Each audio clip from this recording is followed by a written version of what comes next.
Matrix equations. This right here looks an awful lot like this right here, which we know is something like that right there. So our knowledge of this very basic linear equation situation from Algebra 1 is actually going to guide us in our study of this particular equation. Alright, now how is that going to happen? Okay, so here's what we do. Let's think back to the last section where we learned about linear combinations, such as this one. What we had was a collection of vectors, the VI here, and then some weights that we put on each vector. And those enable us to go a certain path, say. Now, what we're going to learn here is this linear combination here is equivalent to something we're going to call a matrix product. And here's how you do it. You take your matrix, and then you have a vector. Now, a matrix is comprised of columns. We view each of these as a vector. So that's, say, V1, that's V2, and that's V3 here. These are all vectors. And this is my first weight, my second weight, and my third weight. And so you see, the first weight goes with the first vector. The second weight goes with the second vector. And the fourth weight, or the weight of 4, I should say, goes with the third vector here. And what we've made is a linear combination. So what we have is AX is nothing more than a shorthand or reinterpretation of this notation. And a way you can remember this is the left-hand side is your column vectors times this vector of weights, and that's expanded as the sum, as the sigma sum, of the ith weight times the ith column vector. Let's practice. Let's write this linear combination as a matrix product. Well, our vectors, EI here, they are nothing more than a bunch of zeros, but in the ith position, there's a 1. So in this context, I'm going to view these as sitting in R3. It's not entirely obvious why this is in R3. It could be in R4, R5, and so on. It could not be in R1, R2, because that 3 surpasses 2. But for the sake of argument, we'll assume these are in R3. So E1 is 1, 0, 0, because there's going to be a 1 in the 1 place and a 0 elsewhere. Then plus 3, we're going to have a 1 in the second place, minus 5, that's a 1 in that place. So these are the weights, and these are the columns. Those 3 columns will make our matrix. So that's 1, 0, 0, 0, 1, 0, 0, 0, 1. And that's going to be times the weights, -2, 3, -5. Notice that if I interchange this so that I had -2E1 minus 5E3 plus 3E2, then this expression right here would change. I would interchange those 2 columns and those 2 weights. Now down here, I want to write this particular system of equations as a matrix equation first. Okay, let's do that. Well, we know that there's a 0x1 here. Notice the x1 doesn't appear. So that's going to end up being 1, 1, -1, 0, -2, 1, and then x1, x2, x3, and that has to equal 0, 1. Now let's pause here for a moment and really think about how I got this.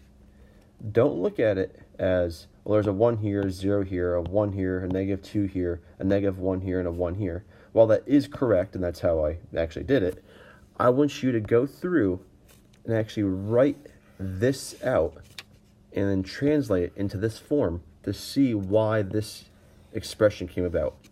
It's a good exercise to be able to do that.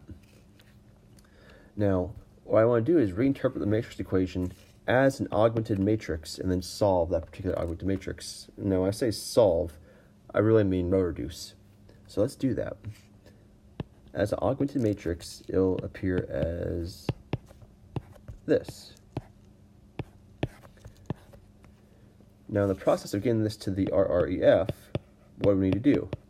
Well, if you remember, this entry needs to be a 1, which it already is, and everything beneath it and above it needs to be a 0. Well, that's already done for us.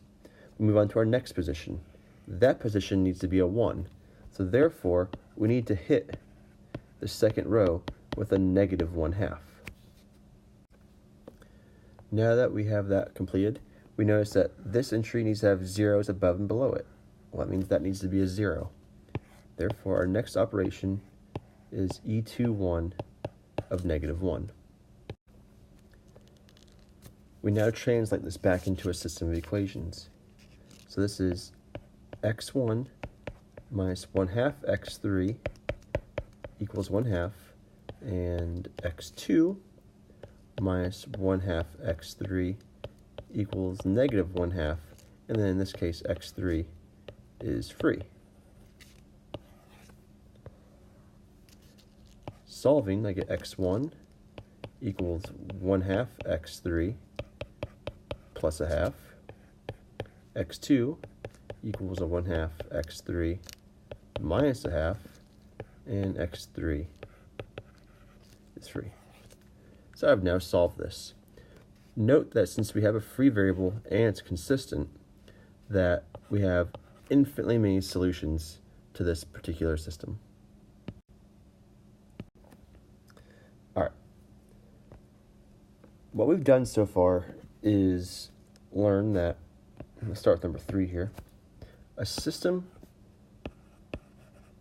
of linear equations, I can take that system and immediately translate it into a vector equation.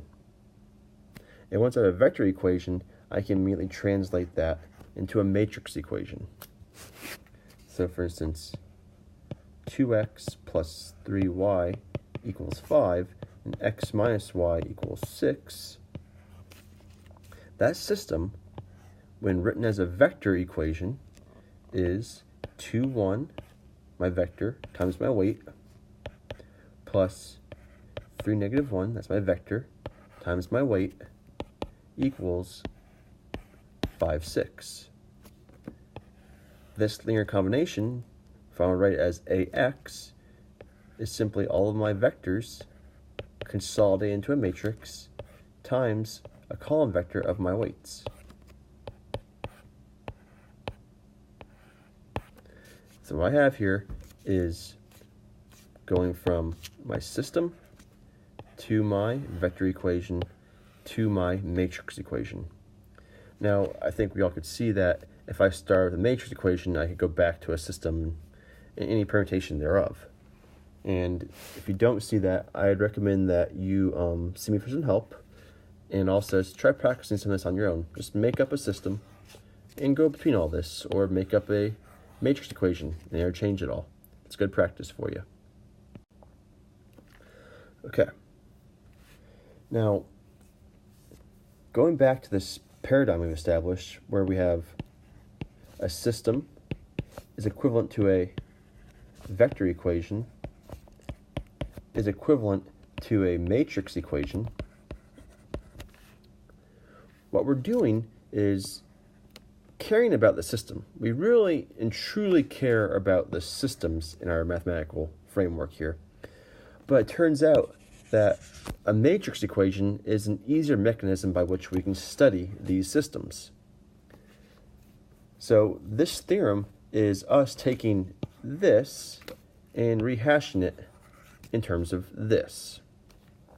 All right, so the equation AX equals B has a solution, so it's consistent, if and only if B is in the span of the columns of A. I'll leave it at that for now. This is going to come up again in a theorem we're going to study at the end of this section. Now, the reason I brought that theorem up and I just didn't save it for later was because it serves to segue to this crucial question that we need to ask ourselves. When we're solving this equation, ax equals b, we're really focusing on the b if you think about it. We're saying, all right, if I got this, 2x plus 3y here and the x minus y here, that equals some number and that equals some number. It's often that we're caring about the numbers here. It turns out that that is kind of silly. And let me kind of motivate that. So we're going to motivate it by thinking, will this equation be solvable for any choice of b? So in other words, a, the coefficients that 2, 3, 1, negative 1 say here, they're irrelevant. This might seem a little shocking. It's not. Why? Let's go by analogy. 2x equals 4. Is that equation consistent? Well, yeah, it is. It has a solution, x equals 2. Let me ask you this now. If I change this number, 4, which is the same idea as b here, will that ever affect the solvability of this equation? Well, no, it's not ever going to affect the solvability. What, in fact, affects whether or not ax equals b is solvable? B does not affect it. It's only the value of a.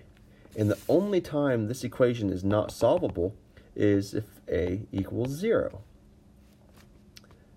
A equals 0, that implies ax equals b has no solution. Now, of course, if b is 0, we have solutions, but let's ignore that nonsense. We don't care about that. All right, anyways, the same thing's going on here. When I have ax equals b, when is this going to be solvable? Well, that's independent of our choice of b, and it's completely up to the properties of a. Namely, the properties of a, whether or not it has an inverse. Now, we have no clue what it would mean to be an inverse of a matrix where my matrix is this. So, just kind of ruminate on that one. That's going to be a big question we're going to answer eventually. And to go back to that theorem that I blew off a minute ago, here we go. This is it in a more serious form. Notice the title of this slide. It's the start of a monster theorem. It's already a monster, it has 4 parts, and I'm claiming that it's the start. Let me go and kind of describe it this way. Right now, I want you to pause this video. And I really mean pause it. Go get a piece of blank paper, encrust it in gold, put diamonds on it, and then write this upon the paper. Don't use your blood, because that'd be weird, but definitely use something very glittery and beautiful, because this is the start. This is the start of the most important theorem in linear algebra. And it ends at 4 right now. I think it goes all the way up to like 20 or so. So we have much more to see and much more gold for you to be able to emblazon upon your paper. All right, now that you've gotten your paper and decorated it with this theorem, let's discuss it. To discuss it, you probably want to know what the heck this means. That right there stands for the following are equivalent. And you're still sitting there wondering, okay, that helps me. None. Well, here's what the following are equivalent means. What it means is if any statement is true, all are true. So if 1 is true, that means 2, 3, and 4 are all true. If 3 is true, that means 2, 1, and 4 are all true, and so on. Now on the opposite end of that, that means if any one of these is false, then they are all false. So let's say 4 is false. That means 3, 2, and 1 must also be false. You all know this from beginning geometry. This is the old if and only if. What I'm saying is, for any pair of these statements, like 1 and 3 for instance, both the statement and its converse will be true. Now you're probably wondering, how do you go about proving something of this magnitude? Well, here's how you do it. We have 1, 2, 3, and 4. To prove they're all equivalent, if and only if, I first need to prove the conditional as such. Now because the arrow is transitive, I have 1 implies 2, and since 2 implies 3, I also get 1 implies 3. And because 3 implies 4, I also get 1 implies 4, and so on. So I can go forwards on any portion of this diagram. The part I lack is, say, 4 implies 1. Well, how about if you prove 4 implies 1, you get it all. So if I prove 1 implies 2, 2 implies 3, 3 implies 4, and 4 implies 1, I'm all good. The problem with this is you'll have theorems like this in later mathematics courses, and proving it in this cyclic fashion is just not easy. Because, say, 1 implies 2, you get that part of your cycle, and then you try to do this one, and you're like, oh my goodness, I can't prove that. And what you'll have to end up doing is perhaps, proving that as a backwards, that as a backwards, and going all the way backwards in order to get it. Now, it's a little bit rare that happens, but do bear in mind that that could occur. We will prove this actually in class and partially as a group project. So write it down for now. We'll discuss it in class. But yes, the gold. Please, the gold and the diamonds. I'll actually ask to see this in class. Now, finally, the n by n. Oh, wait, you probably noticed I skipped a slide. That was not an accident. Just forget that thing ever existed. We're going to come back to that later. Alright, the n by n identity matrix. This I will write as I sub n. What is it? It's 1s on diagonal. Diagonals? Diagonal. And 0s elsewhere. So we have 1s all the way there, 0 and 0. So for instance, I sub 1, well, there's only one element, and that's 1. I sub 2, diagonals there, 0, 0. I sub 3, diagonal, and then my 6 zeros. And of course, I can do this all day. And the part that you're wondering again is, what is that? What is this delta ij business? If you're a physicist, you know what this is. This is the Kronecker delta. What's the Kronecker delta? Well, it's defined to be 1 if I equals j, and 0 if I does not equal j. Let's see how this works. So I2, for instance, this right here is the 1, 1 entry. So we're looking at delta 1, 1. Here, why don't I write it there? That's delta 1, 1. This is delta 2, 1. This is delta 1, 2, and delta 2, 2. Wait, I have this backwards. Forget I ever wrote that. That's 1, 1, 1, 2, 2, 1, 2, 2. It goes row, column, not column, row. Now, by the definition, I equals j here. So that's a 1. 1, 2, 1 is not equal 2, so that's a 0. 2 is not equal 1, another 0.